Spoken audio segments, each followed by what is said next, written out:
আমাদের জন্ম কেন হয় জানতে হবে আগে। মৃত্যুই বা কেন হয়? জন্ম হয় আমাদের যে 84 লক্ষ যোনি ঘুরে মানব জীবন পাওয়ার আগে প্রত্যেকটা যোনিতেই আমরা অপরাধ করেছি।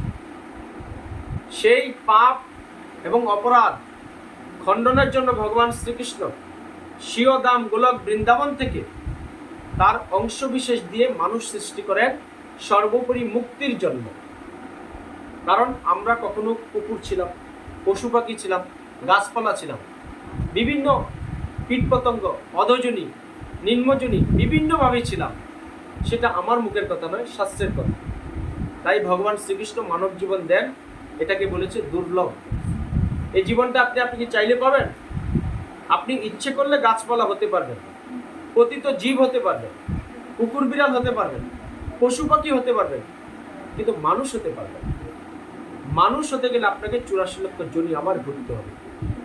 তাই প্রত্যেকটা জীবের 4টে জিনিস কষ্ট: জন্ম, মৃত্যু, জরা, ব্যাধি। এই 4টে জিনিস সবার কষ্ট। তাহলে আপনি জেনে শুনে যদি আবার এই 4টে জিনিসে আসতে চান তো আসেন। ভগবান শ্রীকৃষ্ণ গীতায় বলেছেন যে 3টে ধারায় আমরা সমাজে বসবাস করছি: সত্যগুণ, রজগুণ, তমগুণ। আমি বলবো না আপনাকে আপনি প্রসাদ খান, নিরামিষ খান। আপনার বিবেক আছে, আপনাকে চিন্তা করতে হবে যে আপনি কোন গুণে গুণায়িত আছেন। রজ এবং তমগুণে থাকলে আপনাকে 84 লক্ষ যোনির মধ্যে ঘুরপাক খেতে হবে। যদি সত্যগুণে অধিষ্ঠিত থাকেন, ভগবানের প্রসাদ খেতে পারেন বা নিরামিষ খেতে পারেন, 4টে জিনিস বর্জন করতে পারেন: আমিষ আহার বর্জন, দ্রুত ক্রীড়া, তাস পাশা, জুয়া, লটারি কাটা বর্জন, নেশা জাতীয় দ্রব্য বর্জন এবং অবৈধ সঙ্গ। এই 4টে জিনিস যদি আপনি বর্জন করতে পারেন, আপনি কৃষ্ণ ভক্ত হতে পারেন। কলিযুগ সহজ কৃষ্ণ ভক্ত হওয়া, ভগবানের কৃপা পাওয়া। কারণ সত্য যুগে এমন ছিল যে ভগবানের জন্য পূজা অর্চনা করে হাজার হাজার লক্ষ লক্ষ বছর ধ্যান করতে হতো, তবেই ভগবান বিষ্ণু আপনাকে দেখা দিত, না হলে পেতেন না। তারপরে গিয়ে ফল। কিন্তু কলিযুগ তার 90 ডিগ্রি একদম রিভার্স। আপনি যদি ভগবানের জন্য কিছু করতে নাও পারেন, আপনি যদি মনে মনে ভাবেনও যে ভগবান শ্রীকৃষ্ণ, রাত্রে শোয়ার সময় আমি আগামী দিন উঠে তোমার চরণে পুষ্প দেব, ভালো তোমাকে ভোগ নিবেদন করব, সুন্দর করে শৃঙ্গার করব, বস্ত্র পরাবো, সুন্দর মালা গেঁথে পরাবো, পারবেন না। যদি আপনার মনে এই চিন্তাটাও আসে, তাতেই বলছে গুরু পরম্পরা এবং শাস্ত্র, তাতেই ভগবানের কৃপা পাওয়া যায়। হরি বল, হরি বল। এত সুন্দর সুযোগ। তীর্থে গিয়ে আপনি ভ্রমণ করলেন, গঙ্গায় পূর্ণতিথিতে স্নান করলেন, সবকিছু ফেল যদি আপনারা একাদশী ব্রত না করেন। কারণ একাদশী ব্রত হলো সকল ব্রতের শ্রেষ্ঠ ব্রত। বিশেষ করে কলিযুগে যে সমস্ত পাপ ক্ষয় হয় একাদশী ব্রতের কারণে। আপনি জ্ঞাত এবং অজ্ঞাত কারণে আমরা প্রত্যেকটা মানুষ, আমি যতই ধর্ম প্রচার করি, যতই মন্দিরে সন্ন্যাসী থাকুক, গৃহস্থ থাকুক, বানপ্রস্থ থাকুক, হ্যাঁ, যেভাবেই থাকুক, ব্রহ্মচারী থাকুক, সবাই আমরা কিছু না কিছু পাপ করছি, গৌণ এবং মুখ্য। তাই এই যে জপের মাধ্যমে মহাপ্রভু আমাদেরকে সেই মুক্তির রাস্তা দেখিয়ে গেছেন যে নামে রুচি জীবে দয়া বৈষ্ণব সেবন, ইহার চেয়ে ধর্ম নাহি শুনো সনাতন। কলিযুগে ধর্ম একদম সহজ, 3টে জিনিসের মধ্যে সীমাবদ্ধ। কি সেই 3টে জিনিস? নামের প্রতি রুচি থাকতে হবে। আজকে আমরা কার নাম জপ করছি? আমাকে যদি কেউ একটা ভালো চাকরি দেয়, আমরা বসের নাম গুণগান করি। আমি যদি পাড়ার কমিশনার হই বা এমএলএ হলাম, বা পাড়ায় আমাকে কোনো রাজনৈতিক দলের একটা ভালো লিডার তৈরি করলো, আমার উপরে যে আছে তার গুণগান গাওয়া শুরু করি, ভগবানকে ভুলে থাকি। তাই নামের প্রতি আমাদের রুচি নেই। তাই মহাপ্রভু আসলেন ভক্তরূপে। তিনি এসে নিত্যানন্দ এবং হরিদাসের, নামাচার্য হরিদাসের মাধ্যমে তিনি শিখিয়ে নেন যে নামটা কি। নামটা কি? খুব সহজ, আমরা সবাই জানি, কিন্তু সেটা আমাদের মধ্যে আচার নেই, প্রচারও নেই। কারণ আমরা প্রকৃতপক্ষে সাধু সঙ্গ পাচ্ছি না। তাই নামটা হলো হরে কৃষ্ণ কৃষ্ণ কৃষ্ণ হরে হরে, হরে রাম রাম রাম হরে হরে। এটা হলো নামের নাম। এই নামই কিন্তু আপনার সাথে যাবে। কিন্তু নামটা কিভাবে সাথে যাবে? অভ্যাস করতে হবে। আপনি যে অভ্যাস করবেন সে অভ্যাসই কিন্তু আপনার মৃত্যুর সময় সাথে যাবে। তাই এই জন্যই বলছি, আপনি যদি জপ করেন, তাহলে জপ করলে কি হরে কৃষ্ণ মুখে থাকবে, আপনি ঘুমাবেন তাও কৃষ্ণ নাম আপনার স্মরণে আসবে। আপনি কোথাও বেরোচ্ছেন, তাও আপনার কৃষ্ণ নাম মুখে থাকবে। বাসে থাকবেন, ট্রেনে থাকবেন, যেখানে থাকবেন, কিন্তু অভ্যাস করতে হবে। তাই আগের দিনে এত অভ্যাস ছিল না বলে, এত ধর্ম প্রচার ছিল না বলে আমরা ছোটবেলায় দেখেছি আমাদের চারিপাশে কারো সন্তান হলে ভগবানের নামে তার নাম রাখা হতো। কৃষ্ণ, নারায়ণ, কেশব, মাধব, গৌরাঙ্গ, নিতাই, ভগবানের নামে নাম রাখা হতো। কেন? যে আমি যদি মৃত্যুর সময়, আগে কি ছিল, 4টে 5টে 8টা 10টা সন্তান ছিল, তাই আমি কোনো সন্তানকে যদি আমি স্মরণ করতে পারি তাহলে আমি মুক্তি। অজামিন, আপনারা কাহিনী জানেন তো, ঋষি এসে ছোট ছেলের নাম নারায়ণ দিয়েছিল, মৃত্যুর সময় শুধু বলেছিল নারায়ণ। আর ভগবান গোলক বৃন্দাবন থেকে বলছে এই ভক্ত আমাকে ডাকছে, তাই সে তৎক্ষণাৎ মুক্তি, এত খারাপ প্রকৃতিতে থেকেও। তাই আমরা আজকে ছেলে মেয়ের কি নাম রাখছি? টিঙ্কু, চিঙ্কু, মিঙ্কু, কুঙ্কু, সেন্টু, মিন্টু, বিভিন্ন নাম রাখছি। এই নামে আপনি কখনো মুক্তি পাবেন। ভগবান নিয়ে কালচার নেই বলে আমরা আজকে ভগবানের নামে আমার সন্তানের নাম রাখতে পারছি না। এটা আমাদের কলিযুগের সবচেয়ে বড় দুর্ভাগ্য ভক্তরা মাতাজিরা। তাই আমরা যদি ভগবান কেন্দ্রে করে সব কিছু করি, তবে ভগবান আমাদেরকে ছায়া দিয়ে রাখবেন। যে যিনি চলে গেলেন, জন্ম এবং মৃত্যু নিয়ে আমরা একটু আলোচনা করব আজকে গীতা থেকে। সব শেষে আমি একাদশীর মাহাত্ম্যটা আলোচনা করব, আপনারা নিষ্ঠার সাথে শ্রবণ করবেন। হরে কৃষ্ণ।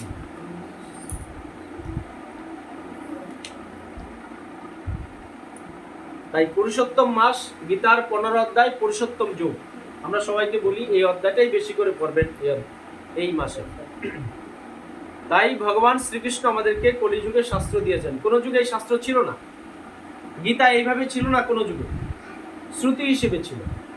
যেমন আমি বলছি, আপনারা শ্রবণ করছেন, গুরুদেব এরকম তার শিষ্যদের শ্রবণ করাতো, শিষ্যরা মনে রাখতেন, হাওয়ায় ভেসে বেড়াতো শ্রুতি হিসেবে।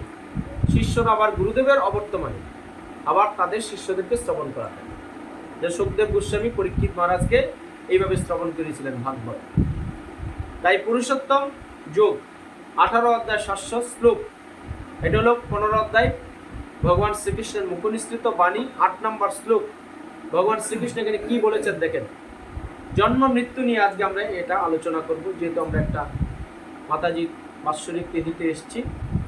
তাই এখানে শ্লোকে বলেছে, শরীরং যত বা প্লোতি যচ্চাপবৎ ক্রামতিশ্বরাম গৃহীতৈব তানি সংজাতি বায়ু গন্ধার্ণি বাসয়াৎ। সংস্কৃত শ্লোক বাংলায় বলেছে ভগবান শ্রীকৃষ্ণ, বায়ু যেমন কোনো উৎস থেকে গন্ধ নিয়ে অন্যত্র গমন করে, তেমনি এই জড়জগতে দেহের ঈশ্বর জীব এক দেহ থেকে অন্য দেহে জীবনের বিভিন্ন ধারণাগুলি নিয়ে যায়। বায়ু, হাওয়া, দেখেন এখানে যদি কোনো সেন্ট, বডি স্প্রে কারখানা থাকে, তা আপনি যখন ওখান দিয়ে যাবেন দেখুন বডি স্প্রে খুব সুন্দর স্মেল, কারণ বায়ু তার স্মেলটা বহন করছে।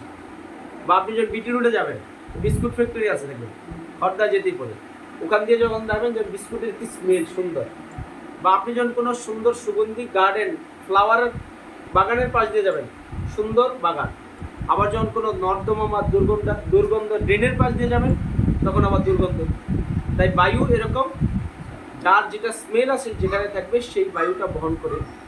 সেরকম আমরা যে কর্ম করছি, এই যে জীব তত্ত্ব, ঈশ্বর তত্ত্ব, যে আমি এই মানব জীবন পাওয়ার পর আমি ভগবানের কতটা সেবা করলাম, মানুষের কতটা উপকার করলাম, পতিত জীবকে কতটা আমি খাবার দিতে পারলাম, আমি এক জীবনে কতটা ভগবানের মুখনিসৃত বাণী মানুষের দ্বারে দ্বারে পৌঁছে দিতে পারলাম, সেইগুলো কর্ম আমার এই কে বহন করবে? এই দেহ না, দেহ তো জড়, আত্মা বহন করবে একটা শরীর থেকে আরেকটা শরীরে। মাতাজি আজকে চলে গেছে দীর্ঘ 19 বছর, তিনি কিন্তু কোনো না কোনো একটা দেহ পেয়েছেন। আমি জানি না তিনি কি কর্ম করেছেন, ভগবান জানে। কারণ আমাদের এই শরীরটা জড় শরীর, এটা চেতনা কখন? যতক্ষণ আত্মা আছে। আর আত্মাকে কে পরীক্ষা নিরীক্ষা করছে? এই শরীরের মধ্যে বসেই পরমাত্মা, পরমেশ্বর ভগবান। ভগবানকে খুঁজতে কিন্তু আপনাকে মন্দিরে যেতে হবে না। ভগবানকে পেতে হলে আপনাকে বৃন্দাবন, মথুরা, মায়াপুর, নবদ্বীপ ধাম, শ্রীক্ষেত্র, পুরীধাম যেতে হবে না। যদিও ভগবানের এগুলো ধামে যাওয়া ভালো, অনেক পূর্ণ সঞ্চয় হয়, কিন্তু আপনি যদি না পারেন, মনে দুঃখ আনার কোনো কারণ নেই। আপনার এই দেহের মধ্যেই ভগবান আছে, পরমাত্মা রূপে। সে কিন্তু দেখছে। আমরা ভাবছি আজকে বাড়িটাকে সুরক্ষিত করার জন্য চারদিকে 4টে সিসিটিভি লাগিয়ে দিই, হ্যাঁ কি না? কিন্তু ভগবান 13টা ক্যামেরা লাগিয়ে দিয়েছে। আমার এক গুরু মহারাজ বলল যে যমরাজ এই দেহের মধ্যে 13খানা ক্যামেরা লাগিয়ে দিয়েছে। 4টে ক্যামেরা ফাঁকি দিয়ে কিন্তু দেখবেন কেউ না কোথাও দিক দিয়ে প্রবেশ করতে পারে। কিন্তু এতগুলো ক্যামেরা ভগবান যমরাজ আমাদের এখানে সেটিং করে দিয়েছে, আমরা বিন্দু মাত্র ফাঁকি দিতে পারবো। আপনি কি চিন্তা করছেন লিস্ট হয়ে যাচ্ছে, চিত্রগুপ্ত লিখছে। আপনি কি খাচ্ছেন, কি পড়ছেন, কার সঙ্গ করছেন, কোথায় যাচ্ছেন, কিভাবে ঘুমাচ্ছেন, ঘুমিয়ে কি চিন্তা করছেন, সেটা হলো বড় প্রশ্ন। যে থাকতে না ভালো চিন্তা করছি, খারাপ চিন্তা করছি, ধর্ম প্রচার করছি, কিন্তু ঘুমিয়ে কি করছি সেটাও কিন্তু ক্যামেরায় আপনার লোডিং হচ্ছে। আপনার যখন পূর্বের কর্মফল শেষ হয়ে যাবে, বলছে ভগবান শ্রীকৃষ্ণ, এক দেহ থেকে আরেক দেহে আত্মা স্থানান্তরিত হয়ে যাবে। দেহটার মৃত্যু হয়, আত্মার কখনো মৃত্যু হয় না। পরমাত্মা আত্মাকে নিয়ে চলে যায় অন্য একটা দেহ। তাই আপনি যে কি করছেন এটা সাথে সাথে লিখছে চিত্রগুপ্ত। মৃত্যুর পর আপনার হিসেব হবে যে সূক্ষ্ম শরীরটা আছে, মন, বুদ্ধি, অহংকার, এই শরীরটার হিসেব। আত্মা কিন্তু আপনার কর্ম অনুপাতে একটা দেহ পেয়ে যায়। আজকে মাতাজি চলে গেছেন, আমিও চলে যাব। আমরা এখানে কেউ চিরদিন বেঁচে থাকবো? থাকবো না। আমাদের যে পূর্বজন্মের কর্ম নিয়ে এসেছি, কর্ম শেষ হবে, আমরা ডেথ। এক মুহূর্ত আমাকে থাকার আর কোনো সময়ই দেবে না। আমরা যদি কাউকে ধর্মপথে আসতে বলি, বা মাতাজি অনেকে যদি ভাগবত আসলে আসতে বলেন, তো কি বলবে? সময় নাই, বা দাঁড়াও, নাতি আছে ঘরে, বউ আছে, আমার স্বামী আসবে অফিস থেকে, তার জন্য খাবার দাবার রেডি করতে হবে। অনেক কিছু অজুহাত আমরা দেখাই, কারণ আমরা ভগবান দিয়েছে আমাদেরকে 2টো হাত, আর আমরা একটা 3 নম্বর হাত বাড়িয়ে নিয়েছি, সেটা অজুহাত। অজুহাত দেখিয়ে আমরা শুধু সারাদিন ফাঁকি দিয়ে চলছি। কিন্তু যমরাজ যখন আসবে আপনার কাছে, আপনি বলতে পারবেন যে আমার নাতি মদন মোহনের মিষ্টি খেতে পছন্দ করে, আমার নাতিকে কথা দিয়েছি অরুণের দামি কর্নেটো আইসক্রিম খাওয়াতে হবে, আইসক্রিমটা নিয়ে আসি, তুমি দাঁড়াও। যমরাজ কিন্তু আপনাকে সময় দেবে। যখন সময় আসবে, চারিদিকে কিন্তু ঘুরছে যমরাজ, আপনার যখন সময় হবে আপনাকে ফট তুলে নেবে। তার প্রমাণ কি? দেখবেন অনেকেই বাথরুমে যায়, বেডরুমে আর আসতে পারে না। আবার অনেকে আছে কি, কর্ম শেষ হয়নি, 10 বছর 15 বছর এই বিছানায় পড়ে মৃত্যুর সাথে পাঞ্জা লড়ছে, যেতে পারছে না। আপনি ইচ্ছে করলে যেতে পারবেন না, আবার আপনি ইচ্ছে করলে থাকতেও পারবেন না। জন্ম মৃত্যু দুটো নির্ভর করবে আপনার কর্মের উপর। তাই ভগবান শ্রীকৃষ্ণ এখানে খুব সুন্দর তাৎপর্য বলছেন। এখানে জীবকে ঈশ্বর বা তার দেহের নিয়ন্তা বলে বর্ণনা করা হয়েছে। সে যদি ইচ্ছা করে তাহলে সে তার দেহকে উচ্চতর শ্রেণীতে উন্নীত করতে পারে, এবং সে যদি ইচ্ছা করে নিম্নতর শ্রেণীতে অধঃপতিত হতে পারে। আমরা সৃষ্টির শ্রেষ্ঠ জীব। আমরা এক জীবনে ইচ্ছে করলে, ভগবান শ্রীকৃষ্ণ এখানে এই শ্লোকে বলেছেন, আমি ইচ্ছে করলে আমার শরীরটাকে দেবত্ব করতে পারি, আমি আবার ইচ্ছে করলে আমার শরীরটাকে একটা পিচাসীও করতে পারি। কিভাবে সেটা? যে শাস্ত্রে পেয়েছে, আজকে পুণ্যতিথি একাদশী। একাদশী তিথিতে যদি কোনো ভক্ত নিয়ম নিষ্ঠা সহকারে শুদ্ধভাবে ভগবানের, কারণ মাধব তিথি, এটা হরিবাসর, হরির নিকটে আমরা আজকে সবাই বসবাস করছি, যারা সুষ্ঠুভাবে একাদশী করতে পারছেন। তো বলছে স্বর্গের দেবদেবীও সেই ভক্তকে পূজা করে, ভক্তরা মাতাজিরা। হরি বল, হরি বল।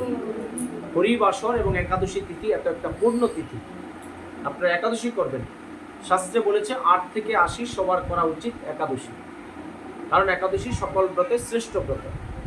তাই আপনি ইচ্ছে করলে আপনার এই শরীরটাকে দেবত্ব করতে পারেন।